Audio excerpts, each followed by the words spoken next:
¿Cuántas promesas te han hecho que no se han cumplido? Yo no te prometo un gran sueldo. Te prometo un trabajo fijo. No te prometo que siempre sea como el primer día. Te prometo que nunca te faltarán las fuerzas. No te prometo que todos tus compañeros resistan. Te prometo que se puede llegar hasta el final. No te prometo personas importantes. Te prometo personas que no saben cuánto valen. No te prometo que vayan a hacer caso de lo que digas. Te prometo que querrás repetirlo una y otra vez. No te prometo la comprensión de los que te rodean.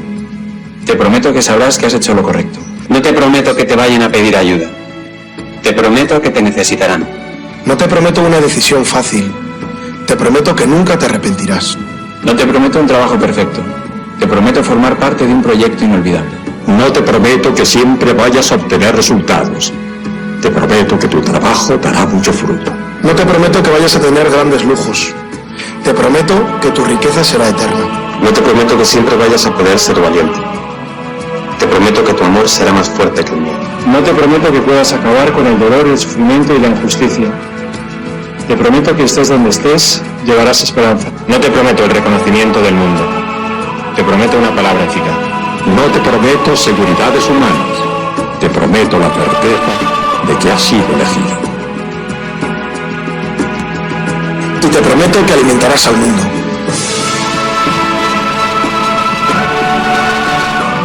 Unirás corazones. Acompañarás a los que sufren. Confirmarás a los que quieren ser fuertes. Experimentarás con ellos la verdadera alegría. Sumergirás a los hombres en la verdad. Y serás sacerdote, testigo de Jesucristo.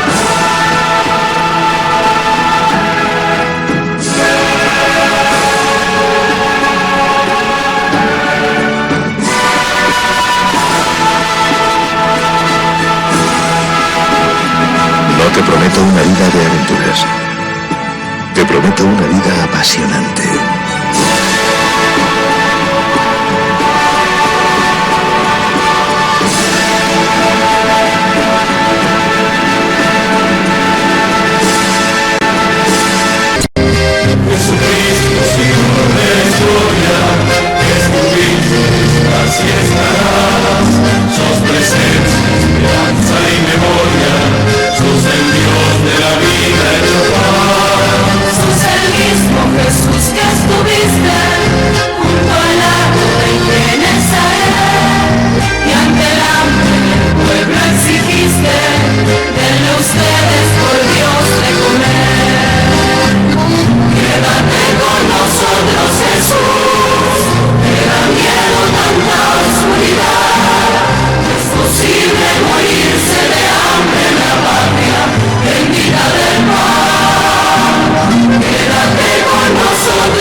Usted hoy es el sucesor de este hombre llamado Simón.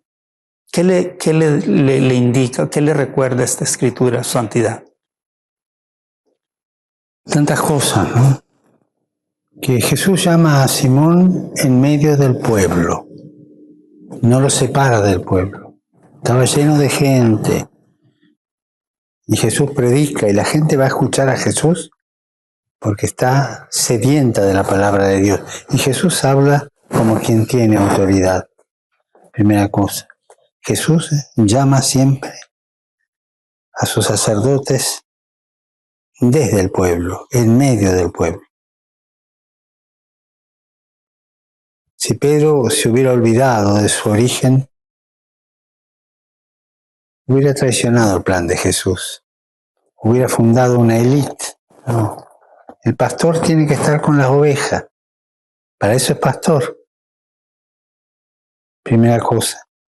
Segundo, los signos que hace Jesús, para no solo la autoridad de su palabra, sino para que tengan confianza en él, hace ese milagro maravilloso. Nadie lo esperaba. Donde está Jesús, se siente su fuerza.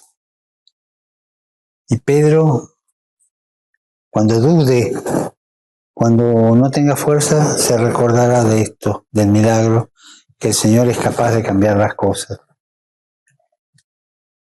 ¿Qué hace Pedro cuando ve a Jesús esto? Se arrodilla delante de él, se siente nada, humilde, reconoce que es limitado, que es pecador. Apártate de mí, Señor, que soy un pecador. Y ahí Jesús llega donde quiere llegar. El camino de Pedro es estar con el pueblo para escuchar al Señor. Salir a pescar según la orden del Señor y hacer el milagro ese. Tercero, reconocer su poquedad, su nada. Y decirle al Señor, apártate que soy un pecador. Porque sos así, pecador, porque me seguiste, yo te voy a hacer ahora pescador de hombres. El cuarto paso. Cuando Jesús lo unge, obispo, sacerdote. Lo unge porque es pastor. No lo unge para ascenderlo, para que sea jefe de una oficina. No lo unge para organizar políticamente el país. No. Lo unge para ser pastor. Esto es lo que me dice ese video. Y dejó la barca. Y dejó todo, ¿no? Dejó todo. ¿Y cómo se siente usted saber que usted está tomando ese lugar de él, de Pedro? Siento que el Señor acompaña, que es Él el que elige, es Él el que empezó la historia esta. En el caso, conmigo la empezó Él, me invitó Él, me acompañó Él, y pese a mis infidelidades, a que soy un pecador, como Pedro, Él no me abandona, entonces me siento cuidado por Él. Qué maravilloso. La siguiente lectura que quiero compartir con ustedes del Evangelio de San Mateo, donde el apóstol Pedro hace su confesión. Jesús empieza con un sondeo allí, los quiere escuchar. Y dice, ¿que la gente qué dice de mí? Y dice, no, que sos un profeta, que sos Juan Bautista que resucitó, que... Entonces, después que expresan lo que dice la gente, dice, pero ustedes, o sea, los interpela. Jesús se dirige a nosotros interpelándonos. ¿Qué decís de vos mismo? ¿Qué decís de mí? Es el diálogo con Jesús. Nos llama por nombre. Y Pedro, que era ya hacía notar que era el jefe, porque Jesús le había dicho el primer día que le cambió el nombre cuando lo conoció, sos Simón, pero te vas a llamar Pedro. Lo había puesto como piedra de apoyo del grupo, ¿no? Pero le hace esa confesión de fe. Se juega entero, ¿no? Porque pongámonos en la escena, ¿no? Decirle a una persona, no, vos no sos ni fulano, ni mengano, vos sos Dios, el Hijo de Dios. Si usted hoy dice alguno eso, lo llevan al manicomio, a mal de la cabeza. Usted se jugó entero. Y Jesús explica por qué tuvo la valentía de juzgar. Porque esto que dijiste no te lo reveló ninguna ciencia, sino el Padre a través de su Espíritu. Y entonces, cuando lo ve jugado hacia Pedro, lo confirma en su nombre. Tú, Simón, hijo de Jonás, que sos piedra, sobre esta piedra voy a edificar mi iglesia. Sobre la fragilidad de un hombre que tiene solidez de piedra en la medida que se apoya en la palabra de Jesús. Cuando se aleja de la palabra de Jesús, es como cualquier hombre. No tiene la solidez de la piedra, ¿no? Por eso lo elige, porque tiene la solidez de la piedra. A él. Pedro queda maravillado de eso que le dice Jesús. Esto te lo reveló mi Padre. Y entonces Jesús sigue el texto. Dice, bueno, pero sepan que yo ahora voy a Jerusalén y ahí me esperan cosas feas. Me van a llevar a juicio, me van a matar, me van a crucificar, pero voy a resucitar. Entonces Pedro ya ahí se siente un poco el gallito, ¿no? El gallito del grupo y lo llama aparte, dice el Evangelio, lo llama aparte. Señor, por favor, eso no. Y Jesús, que lo había alabado a Pedro, le había dicho, a vos sos el receptáculo de la revelación de mi Padre, lo reta. Le dice, apartate de mí. ¿Qué le dice? Satanás. Peor insulto. ¿Por qué? Porque lo quería apartar de su camino de cruz. Es la gran corrección al primer papa, a Pedro, ¿no? También a los papas, Jesús, si alguna vez nos apartamos de su plan de salvación, nos dice, ese no es camino mío, es camino de Satanás. Porque somos pecadores y podemos apartarnos. La historia nos hace ver a algunos papas que prefirieron un camino distinto, aunque nunca se equivocaron en la fe. Eso es verdad, nunca. Aunque llevaran una vida mundana, ¿no?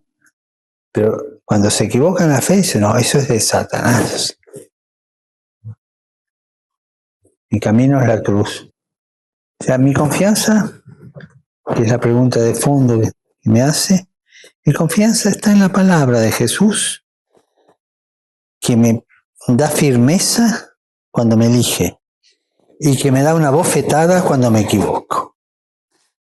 Es muy difícil a veces enfrentar los desafíos y los ataques del mundo secular, pero estoy seguro que es más doloroso enfrentar los ataques dentro. Y esto aquí dice, tú eres Pedro, usted ahora es el sucesor de Pedro, y sobre usted, y las fuerzas, aunque vengan todos estos ataques, dice aquí la palabra de Dios, que no prevalecerán. ¿Qué fuerza dice? ¿Qué fuerzas son las que dice? Cuando dice aquí, ¿Y las que no van a prevalecer? ¿Qué dice Jesús? la fuerza del mal. Del mal, del infierno. Del infierno. Es decir, poner la esperanza no en la revelación del Padre ni la elección de Jesús, sino en otros medios. El dinero, por ejemplo. ¿No? Nosotros estamos bien porque tenemos dinero, y entonces puede decir, supongamos un cura, un obispo que diga eso, no, nuestra iglesia va bien, tenemos laicos que nos dan dinero y va adelante. No ponga la esperanza ahí porque te vas a desmoronar. Son fuerzas del infierno, no son las fuerzas de la revelación del Padre. A Jesús lo insultaron, lo crucificaron, y si a él se lo hicieron, ¿quién soy yo para que no me lo hagan a mí? Si al maestro lo trataron así, cualquiera de nuestros discípulos, cualquiera de ustedes, no hace falta que sea papa, no pretendamos otra cosa. Tantos mártires en la iglesia nos enseñan esto. Hoy yo quiero solamente decir que hay otra escritura con la que el Señor confirma, Juan 21. Pedro se entristeció al oír que le preguntaba por tercera vez si lo quería y contestó, Señor, tú sabes todo, tú sabes que te quiero. Entonces Jesús le dijo, apacienta mis ovejas. Y añadió, te aseguro que cuando eras joven tú mismo te ajustabas la túnica con el cinturón e ibas donde querías. Pero cuando seas viejo tendrás que extender los brazos y será otro quien te atará y te conducirá a donde no quieras ir.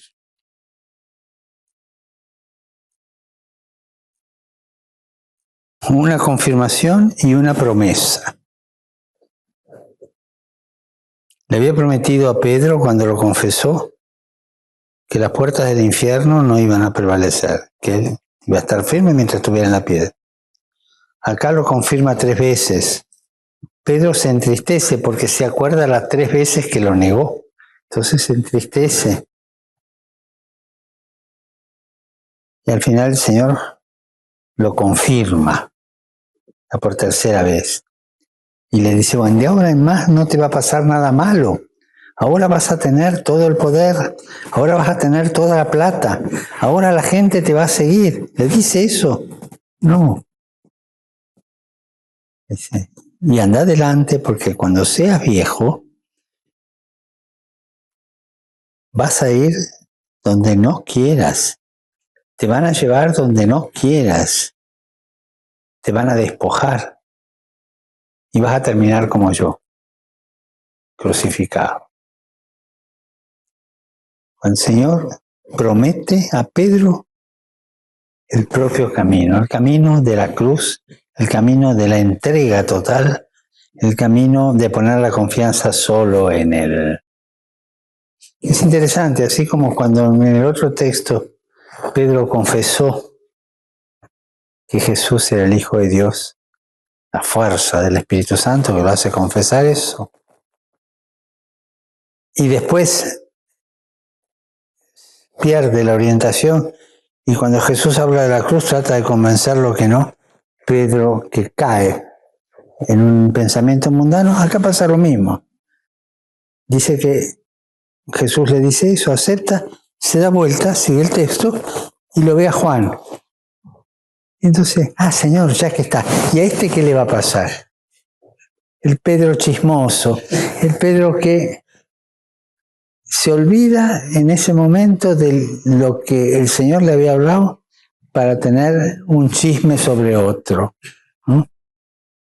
Somos así, pero el Señor nos cuida con su poder, incluso cuando hay que ir al martirio, nos acompaña con su mano. Y hablando del martirio, yo quisiera terminar, si me lo permitís, hablando de los mártires de hoy. Hay más mártires hoy que al principio de la iglesia.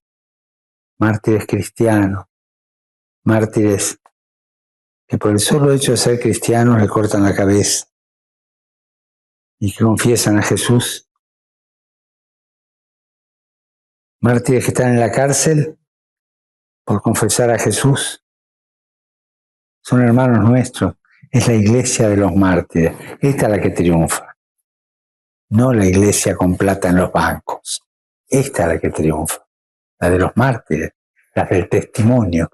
Porque martirio quiere decir testimonio. Mencioné los que dan la vida, pero también ese hombre, esa mujer que trabaja todos los días para educar a sus hijos en la vida cristiana y darle testimonio, es un mártir. No, padre, ¿qué va a ser mártir si no lo mataron? No, es que mártir significa testigo. Martirio es testimonio, esa es la traducción de la palabra griega. Cualquier testigo de Jesús es mártir, es decir, da testimonio. Y ese lleva adelante la iglesia también. Que Dios los bendiga a todos y recen por mí, por favor. Gracias. Santidad, puede ya ahorita mandar una bendición a los televidentes. Y a todos ustedes que están viendo, escuchando esta conversación, les deseo que el Señor les abra el corazón y entre su palabra allí. Por eso los bendigo de todo corazón. Los bendigo. Les doy mi bendición. Como padre, como hermano mayor, como servidor de todos ustedes.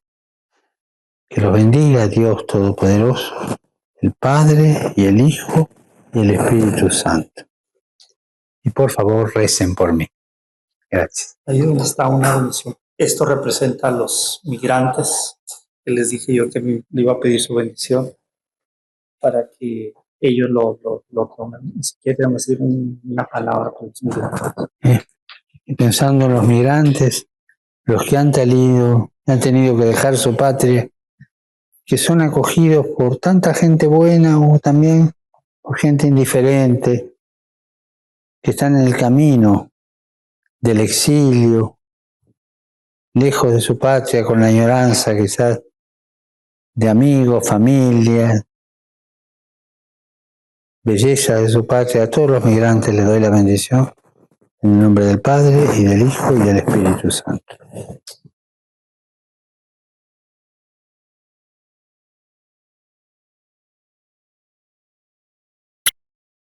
Invitamos a todos los que están en sus casas, a los que están en los hospitales, a los que están en distintos lugares de internación, que no pueden salir por enfermedad, por debilidad, a los que los cuidan, a los presos, a los monjes y a las monjas de clausura, a que espiritualmente peregrinemos para alcanzar el don de esta indulgencia del Año Santo 2025.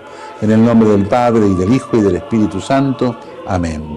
Pidamos perdón juntos. Señor, ten piedad. Cristo, ten piedad. Señor, ten piedad. Recemos el credo profesando nuestra fe en Dios en el ámbito de la Iglesia. Creo en Dios Padre Todopoderoso, Creador del cielo y de la tierra, y en Jesucristo, su único Hijo, nuestro Señor, que fue concebido por obra y gracia del Espíritu Santo. Nació de Santa María Virgen, padeció bajo el poder de Poncio Pilato, fue crucificado, muerto y sepultado, descendió a los infiernos, al tercer día resucitó de entre los muertos, subió a los cielos y está sentado a la derecha de Dios Padre Todopoderoso. Desde allí vendrá a juzgar a vivos y a muertos. Creo en el Espíritu Santo, la Santa Iglesia Católica, la comunión de los santos, el perdón de los pecados, la resurrección de la carne y la vida eterna. Amén. Delante de Jesús, mirando a Jesús en el sagrario, le pedimos que venga a nosotros. Señor Jesús, no puedo recibirte ahora con la hostia consagrada, pero te pido que vengas espiritualmente a mi corazón. Jesús, quiero permanecer siempre con vos. Recemos por el Papa y por las intenciones que lleva en su corazón. Padre nuestro que estás en el cielo, santificado sea tu nombre. Venga a nosotros tu reino, hágase tu voluntad en la tierra como en el cielo. Danos hoy nuestro pan de cada día. Perdona nuestras ofensas, como también nosotros perdonamos a los que nos ofenden. No nos dejes caer en la tentación y líbranos del mal. Amén. Y a la Virgen le confiamos nuestra vida, la saludamos, le pedimos que nos siga cuidando para vivir siempre en la esperanza. Y que a todos los bendiga Dios, que es Padre, Hijo y Espíritu Santo. Amén. Amén. Hola, Trota, ¿cómo le va? Muy bien, un gusto. Ay, qué suerte escucharlo. Qué suerte escucharlo a usted, que pensé que se iba a frustrar la nota y teníamos mucho interés en hablar con usted. ¿Cuándo volvió, Trota, de Medio Oriente?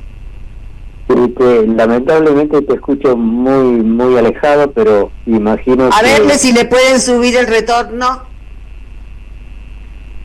¿Cuándo volvió?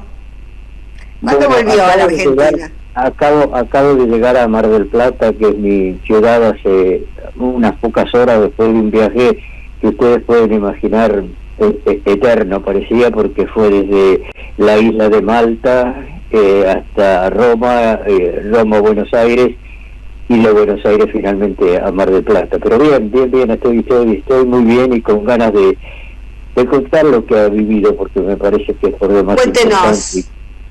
Cuéntenos cómo llegó a Gaza y qué es lo que pasó el otro día con el buque en el que, no sé si usted ya había subido al buque o lo vio de afuera el bombardeo. No, en realidad esto de la Flotilla de la Libertad, en base a la experiencia poco afortunada que había tenido el año pasado, cuando el gobierno de Israel hizo tanta presión sobre el gobierno de Turquía que el buque que llevaba 5.500 toneladas de ayuda a Gaza no pudo salir. En ese entonces se habían hecho conferencias de prensa, invitado a la prensa internacional a que visitara el buque y lo conociera, etcétera, etcétera. Entonces, en base a esa experiencia, que como dije, desgraciada, que no se pudo llevar a cabo, se decidió este año el buque que quiere de alguna manera romper el bloqueo marítimo a Gaza, llevar un abrazo a los hermanos palestinos y a una ayuda material imprescindible para momentos de emergencia. Hay que recordar que más allá del asedio que está siendo sometido a la Franja de Gaza, desde hace más de 2 meses se impide en forma total y absoluta la entrada de cualquier tipo de medicación, alimentos o otros material imprescindible. Entonces esta vez se decidió que se iba a llevar a cabo esta actividad con la máxima reserva y desde aguas internacionales. El día 2 de mayo íbamos a partir con botes para acercarnos al buque que estaba, como digo, anclado a pocos kilómetros de Malta, pero en aguas internacionales, específicamente en mi caso por el hecho de que, bueno, de que soy un trabajador de la salud, que soy un cirujano. Habían decidido que a las 9:30 de la mañana iba a partir el primer bote del cual yo iba a formar parte. Y fue justamente ese día, el 2 de mayo, a las 0:33 de la madrugada, en plena noche, cuando el buque fue atacado. Fueron 2 ataques realizados con drones que le causaron daños muy, muy importantes. Un principio de incendio, la entrada de agua con el peligro de hundimiento. No hubo muertos, pero sí algunos heridos, porque nadie se acercó, a pesar que el derecho marítimo así lo exige, ante un buque que está enfrentando una emergencia. Nadie se acercó a ayudar a apagar el fuego. Se acercaron a algunas latas que se limitaron a dar vueltas alrededor del buque, pero que tardaron muchísimo tiempo en brindar la ayuda imprescindible, de modo que fue la tripulación, que imaginen ustedes cómo habrá sido la sensación de despertarse en horas de la madrugada en medio del mar con un ataque de esa intensidad. Fue la misma tripulación la que tuvo que apagar el incendio y tratar de contener la entrada de agua y lanzar un pedido de ayuda a los que estábamos en tierra. Fue una situación realmente muy dramática, que incluso continuó al día siguiente, porque existía la sospecha firme, en base a rumores que circulaban, de que iba a haber un segundo ataque, de modo que nosotros que estábamos en tierra nos movilizamos frente a las instalaciones navales del gobierno de la ciudad de Malta, de La Valeta, en realidad la capital de Malta, exigiendo allí a viva voz que el ministro de Defensa tomara cartas en el asunto, que permitiera la entrada del buque al puerto de La Valeta para que su tripulación estuviera en cierta forma resguardada y para que el buque pudiera ser de alguna forma solucionado el enorme agujero que había quedado, la destrucción total del grupo electrógeno, y el barco no quedó impedido totalmente de cumplir con esta misión humanitaria, quedando a la deriva. Así que bueno, nos movilizamos ese mismo día, también al día siguiente frente al Parlamento, con una manifestación pública, y finalmente de varios días, según las últimas noticias que tengo, se permitió la entrada del buque al puerto de La Valeta, pero sus tripulantes bajaron y fueron inmediatamente deportados a su país de origen. La mayoría de los que en ese momento estaban en el buque eran de nacionalidad turca. Nosotros en tierra éramos un grupo de alrededor de 40 observadores de derechos humanos, militantes de más de 20 países que estábamos allí intentando, como dije antes, el abrazo a los hermanos palestinos para que no se sientan tan solos, dar el mensaje concreto que ante el silencio cómplice de los gobiernos es la sociedad civil, nosotros todos los que nos movilizamos para decir que cese esta verdadera masacre. Una masacre que, me permito decir yo, por lo menos como lo veo, creo que más allá del análisis político, económico y social que obviamente es necesario para conocer el origen de todo esto, ya ese análisis desde mi punto de vista ha sido superado por una crisis que no es solamente humanitaria, sino que es una crisis de humanidad. Esto no puede continuar, es algo que realmente supera cualquier cosa conocida. Es decir, yo como en mi carácter de trabajador de la salud, ver que están bombardeando hospitales, ambulancias, colegas, enfermeros, administradores. Bueno, bombardear un buque que lleva ayuda humanitaria también es un crimen de guerra, ¿no? La ayuda humanitaria no se pudo hacer llegar, ni el año pasado ni en este. El bloqueo es absoluto, no solo por tierra, por aire, sino en este caso también por vía marítima. Estábamos leyendo cuando lo presentábamos que usted tiene una amplia experiencia en ayuda humanitaria en lugares en conflicto, ¿no? Bueno, yo pertenecía a una organización médico-humanitaria que es Médicos Sin Fronteras, pero me apresuro a aclarar que para nada soy vocero de la organización, de modo que lo que pueda llegar a decir y hacer no tiene absolutamente nada que ver. No quiero complicar a la organización, que hace más de 20 años que está trabajando en Palestina, incluso en este momento lo hace en Gaza. Sigo perteneciendo a la organización con mucho gusto, con un honor, pero yo no soy vocero. Entonces, como médico cirujano, en general me han mandado a zonas de conflicto. En Yemen estuve 3 veces, también en la provincia de Alepo, en Siria.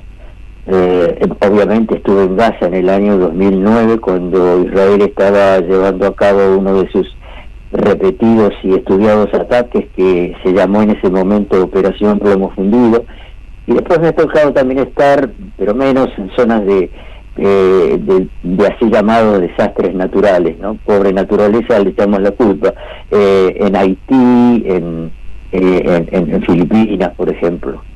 Sí, he estado en varios lugares y en todos, obviamente, en conflictos armados, el dolor y la indignación es una reacción natural, pero lo que vi en Gaza supera absolutamente todo, y por eso que uno siente, tanto yo como mis compañeros, no soy el único, la obligación moral de hablar y decir qué es lo que está pasando ya, para pedir que basta ya. Exactamente. Bueno, nos alegramos de haberlo encontrado. También es un alivio, no sé si un alivio, pero es reparador saber que hay tanta gente como usted, que va a donde nadie quiere ir, ¿no? Para llevar un poco de alivio, o ver si se puede, aunque sea la posibilidad de llevar un poco de alivio, o esta vez irse tan lejos y no poder llegar hasta los sufrientes. Así que bueno, queremos colaborar también con difundir lo que está pasando en Gaza, porque también a nosotros nos parece que es algo absolutamente inconcebible y que Israel está terminando con todos los códigos civilizatorios, ¿no? En esta guerra total de... Sí, fantástico. Eso es lo que corresponde, y muchísimas gracias, y les mando un abrazo muy grande. Un abrazo grande nuestro para usted, Trota, y gracias por lo que hace. Chau. Esto fue escrito en el año 1957 Y si te quedan amigas o amigos con quien todavía podés hablar de política y de sociedad, recordales esto escrito hace tiempo, pero parece que hubiese sido ayer. Al dólar lo suben ellos. De esa manera se devalúa el salario. Una de las formas de disciplinar a los trabajadores que históricamente ha adoptado cierta oligarquía. Los tarifazos los programan ellos, una forma de transferir recursos del bolsillo del pueblo hacia el poder dominante. La fuga la facilitan ellos, una forma de endeudar a millones para que se beneficien unos pocos. La crisis la generaron ellos, porque a través del miedo colonizan el sentido común. El relato y la mentira lo implementan ellos, para que con la complicidad de los medios nadie sepa la verdad. Es hora que te des cuenta que existe un solo camino. O dejamos que sigan decidiendo ellos, o comenzamos a hacer algo por nosotros. No se trata de cambiar de collar, se trata de dejar de ser perro. Lo dijo Arturo Jauretche, allá por 1957. Que tengas un gran día. ¿Cómo hacer para que un día de hoy uno pueda decir buen día con mucha fuerza? ¿Cómo hacer para que el saludo de hoy llegue rodeado de una historia de tantos que estarán naciendo este día y de tantos que nacieron un 7 de mayo? Pero nosotros hoy solamente tenemos nuestra mente puesta en aquella mujer excepcional que iba a tener una vida muy difícil, que nacía un día como hoy y que trascendería hasta 1952, cuando el 26 de junio se inmortalizó para todos los tiempos.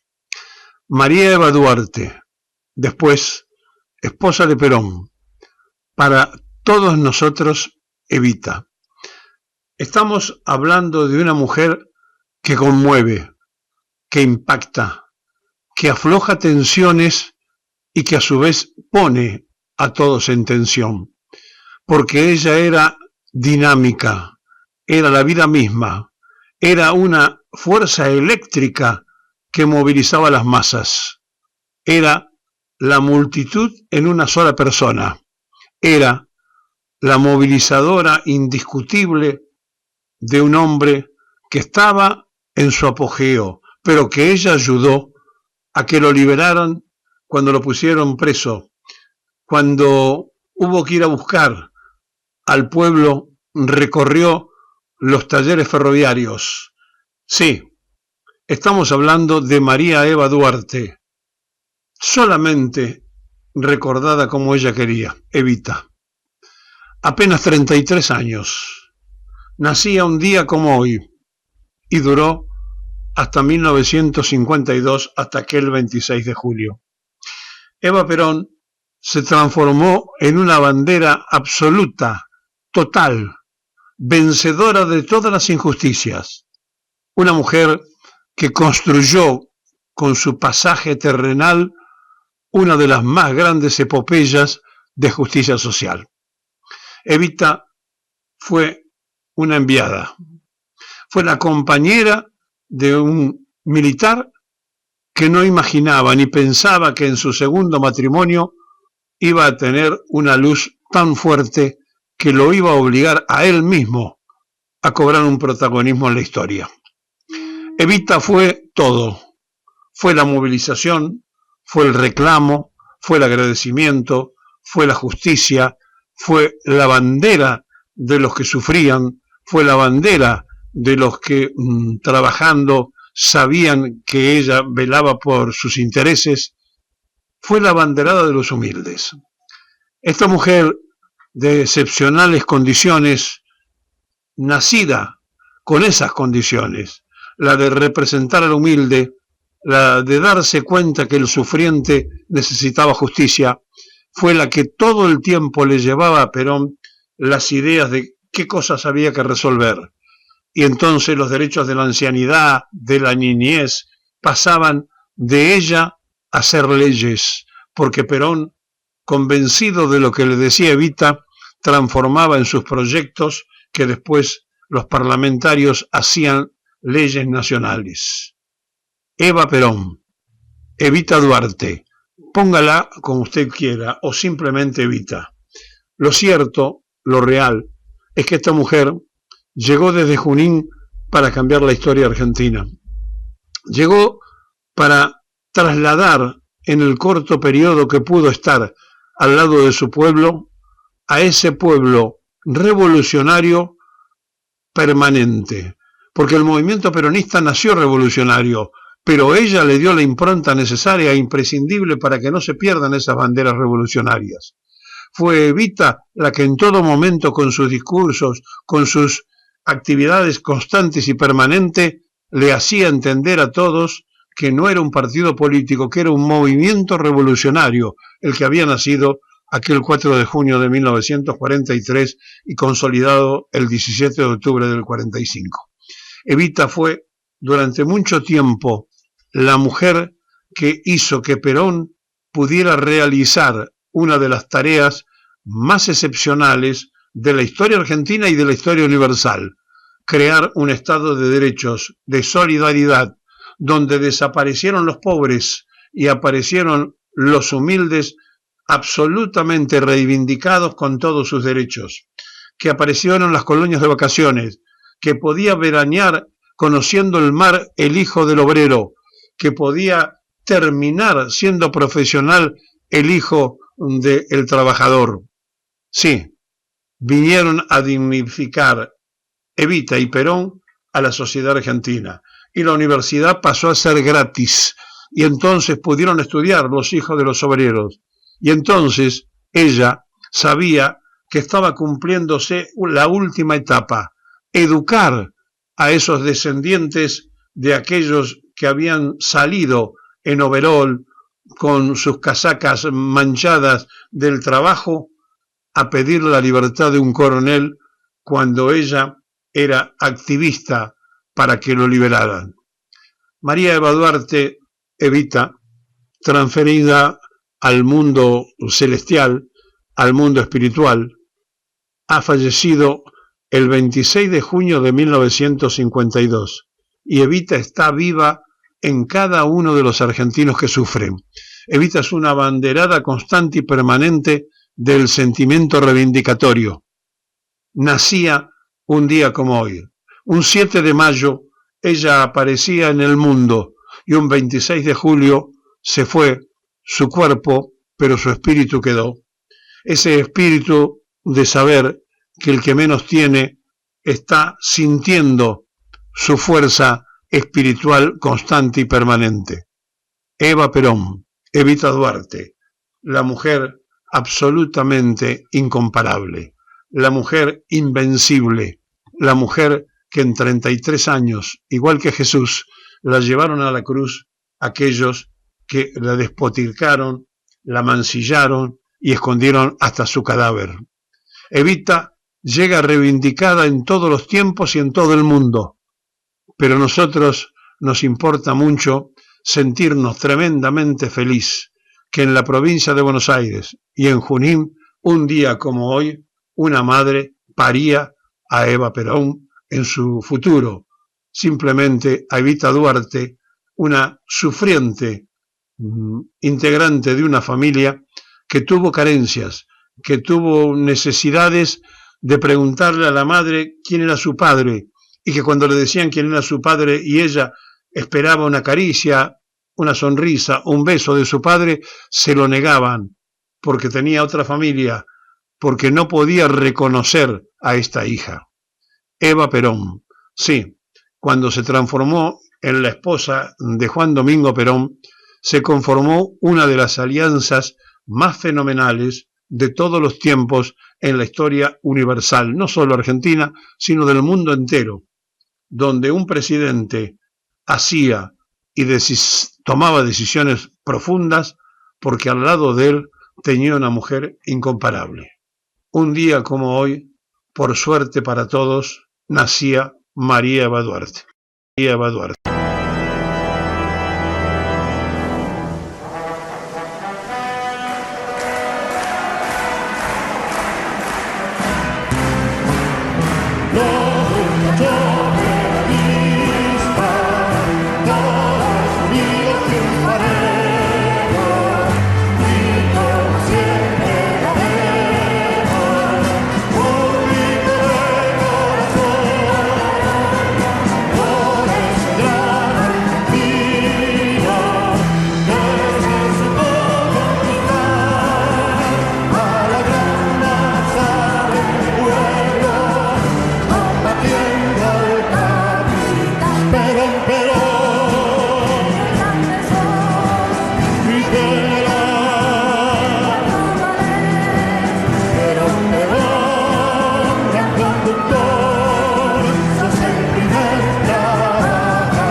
que frenaron la inflación. Todas estas barrabasadas, todas estas locuras que están haciendo, son con el fin último de frenar la inflación, y no lo están logrando. Y están haciendo cosas, digo, cuando yo hablo de las barriadas y de lo que está pasando y del empobrecimiento, el FISU fue un plan que se instrumentó y que fue seguido por Macri. Y lo siguió Alberto también, y es la misma gente que le da trabajo en el barrio y hacen cosas para el barrio, el agua potable, las cloacas. Los tipos lo eliminaron. Entonces no tenés obra pública, no tenés el FISU. ¿Dónde va a vivir la gente? ¿Entienden que nos estamos quedando sin país? Es una locura. Tenés un tuit del CELS que habla de ese tema, ¿no? De la baja del FISU. Estas son cosas muy graves, muy graves. Otro tema que pasó y que me parece que todo tiene que ver con todo. Le están vendiendo a la sociedad una restauración conservadora con los clichés de siempre. Ahora resulta que dicen que van a sacar la ley para bajar la edad de imputabilidad de 16 a 14 años. La verdad es que lo que tienen que hacer con los menores es darle más Estado, es cuidarlos, es que tengan una buena escuela, que tengan doble escolaridad, financiar el club de barrio para que vayan al club, que vayan a jugar a la pelota, que estén bien alimentados. ¿Sabes cuántos delitos cometen los menores de 16 años? 0,5% del total de los delitos. Es decir, no van a ganar nada con esto. Además, los chicos que delinquen van a un reformatorio, van a otro tipo de cosas, no es que no tienen pena.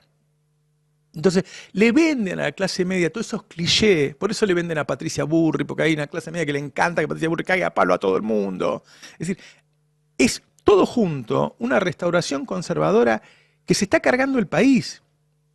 A mí me parece que si la oposición tiene una batalla para dar, tiene que ser para frenar este blanqueo y no convertir este país en una fiesta de delitos, entre ellos el narco, porque después cuesta mucho salir del narco.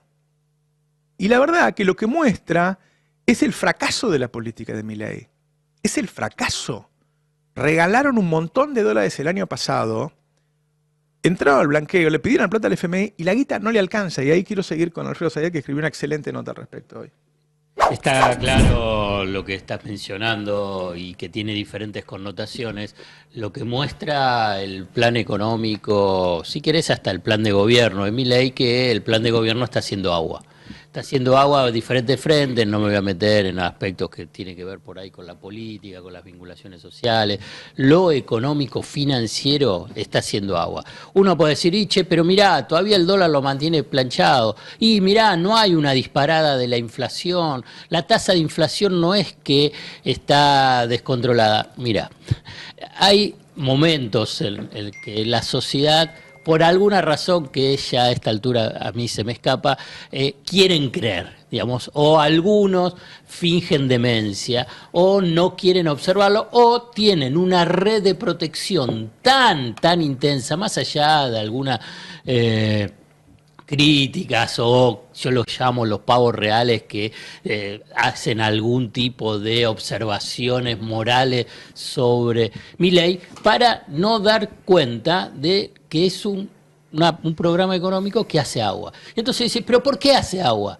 Mirá, si está en forma tan desesperada para ir a buscar dólares y directamente viola normas Banco Central, de la UIF, de ARCA, Exafip, de la Comisión Nacional de Valores, bueno, para hacer esta amnistía, este blanqueo, este jubileo de dólares, es porque no les alcanza. Entonces uno puede decir, pero ¿por qué no les puede alcanzar dólares si tuvieron un recorrido extraordinario en ingreso de dólares hasta el rescate del Fondo Monetario Internacional? Bueno, porque tienen un mal diagnóstico, y además de un mal diagnóstico, la verdad, una pésima gestión.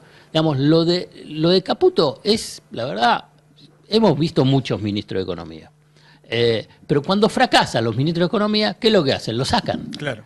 No hay otra, y está bien, son fusibles, hasta los ministros saben, y bueno, si no dio resultado, pero Caputo le vendió paquete llave en mano antes del comienzo del gobierno, dice, te voy a conseguir dólares. No consiguió dólares. no los consiguió del mercado voluntario de crédito. Y por consiguiente fueron consiguiendo diferentes puentes. El primer puente fue la mega devaluación con el superávit comercial récord de casi 19.000 millones de dólares. El segundo puente fue el blanqueo extraordinario, muy exitoso, de casi 23.000 millones de dólares. Y ahora tienen el puente del Fondo Monetario Internacional y organismos multilaterales de crédito, que ya hoy tienen 13.500 millones de dólares, se van a sumar 2.000 millones en junio, 1.000 millones en julio, y pese a todo eso, no les alcanza.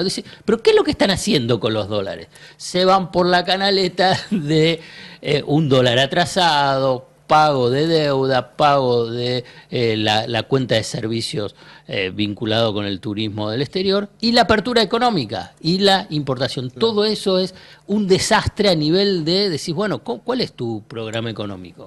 Además de decir, bueno, quiero destruir el Estado.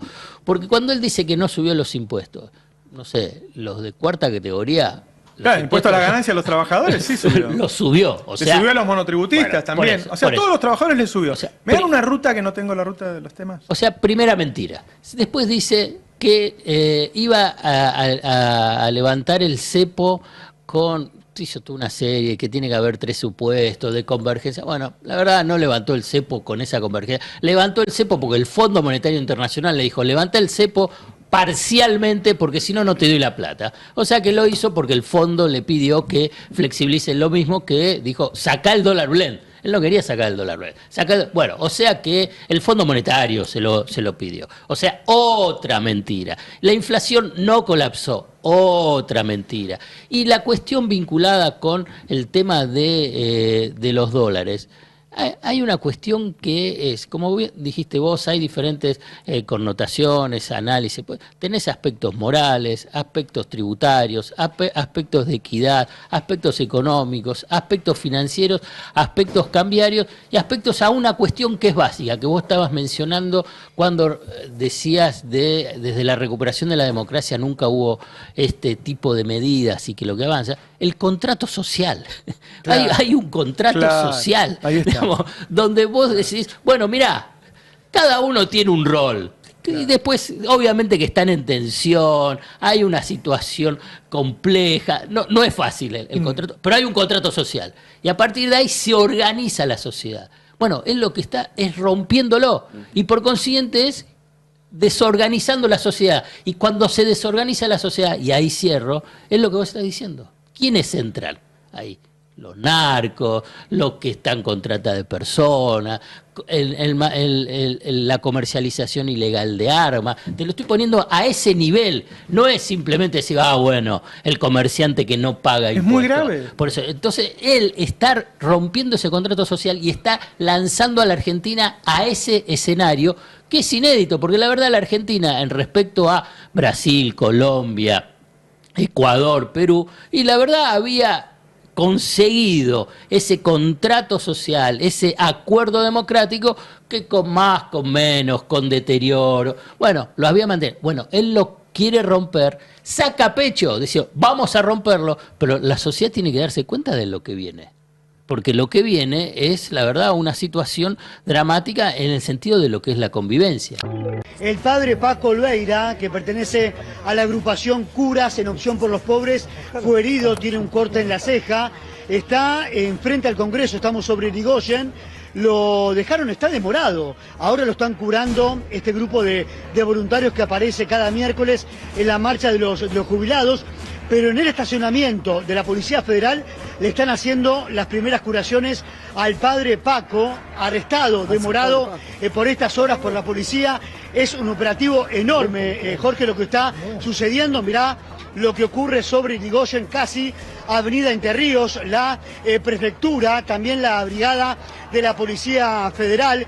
Un solo detenido, el único detenido es el padre Paco, reitero que sufrió un corte en la ceja y ahora lo están curando este grupo de voluntarios. Pero también se están sumando esta tarde, Jorge, las agrupaciones sociales que decidieron acompañar a los jubilados. Estaban haciendo la ronda de los miércoles, estaban circulando por las inmediaciones del Congreso y de pronto, cuando doblan por Combate de los Pozos hacia Irigoyen, empiezan los forcejeos, empieza la prefectura sobre todo empujando a los jubilados hacia la vereda con los cascos, los escudos.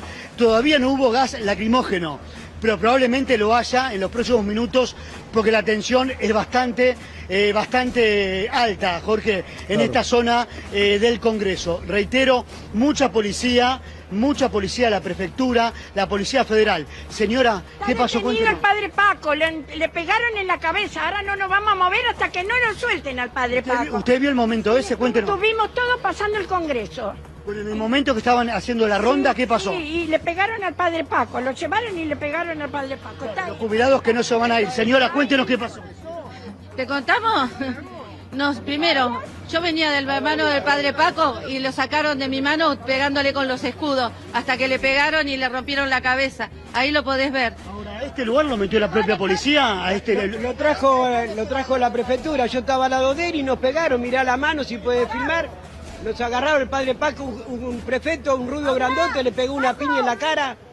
Ahí está herido. Bueno, ahí está, Jorge, estamos viendo cómo está rodeado. La cantidad de policías sigue siendo enorme cada miércoles. El despliegue de la policía, está la Defensoría del Pueblo también tratando de averiguar qué fue lo que pasó. El padre Paco venía con los jubilados, como siempre, marchando muchos por la vereda, así todo, la policía empujando a los jubilados. Señor.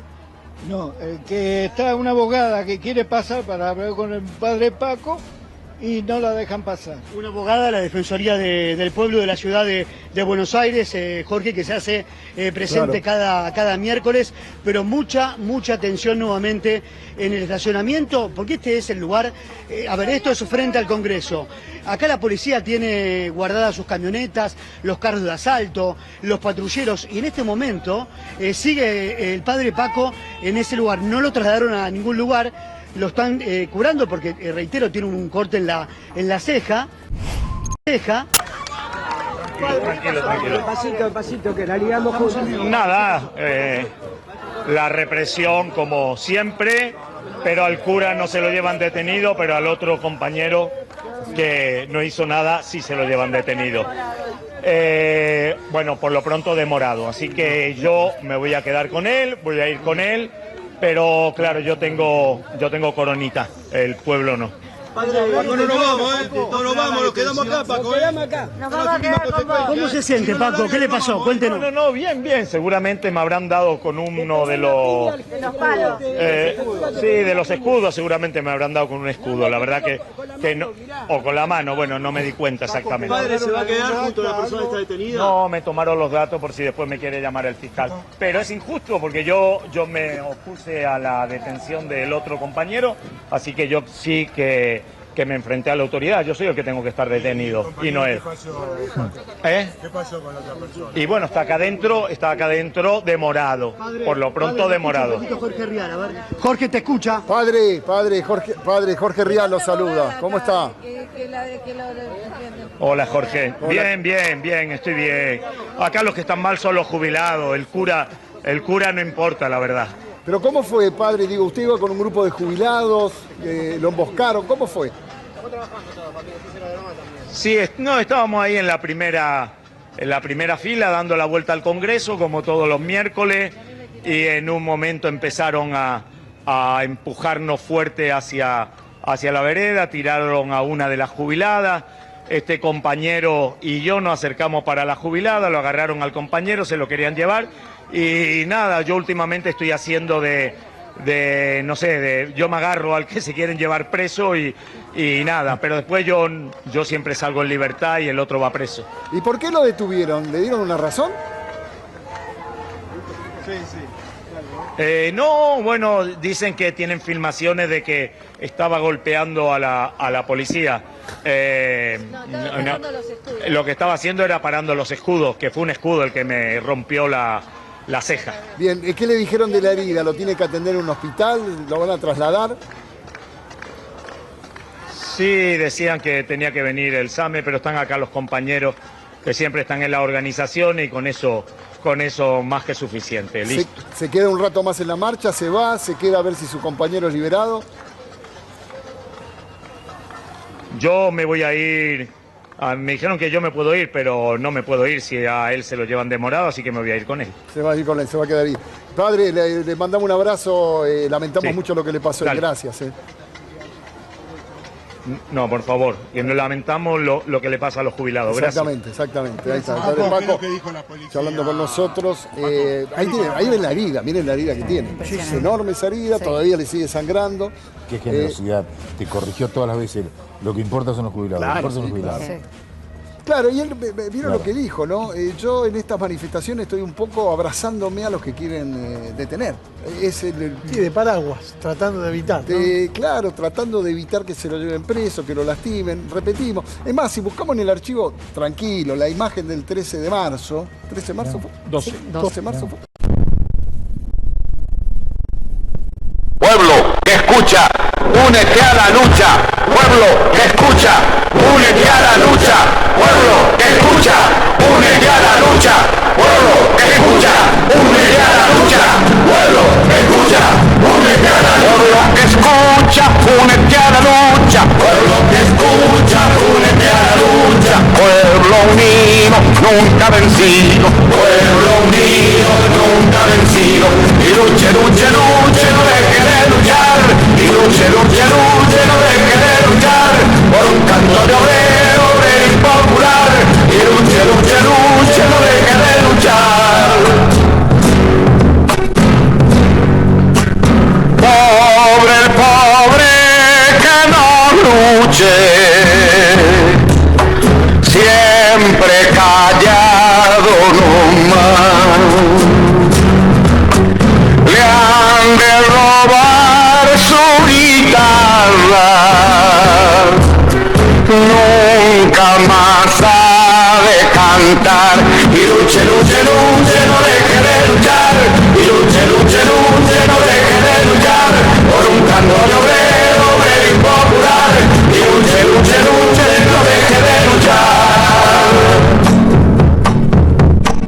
Pueblo que escucha, une cosas tiene mi pueblo que no las puedo callar. Cualquiera viene y le ofende y él calladito nomás. Pero guarda al que trampea, pero guarda al que le miente, porque mi pueblo no es tonto, porque mi pueblo es valiente, porque mi pueblo algún día cuando la sangre reviente habrá de salir cantando con un fusil en la frente. Y entonces no habrá más niños durmiendo bajo los puentes, ni obreros, ni campesinos, siempre apretando los dientes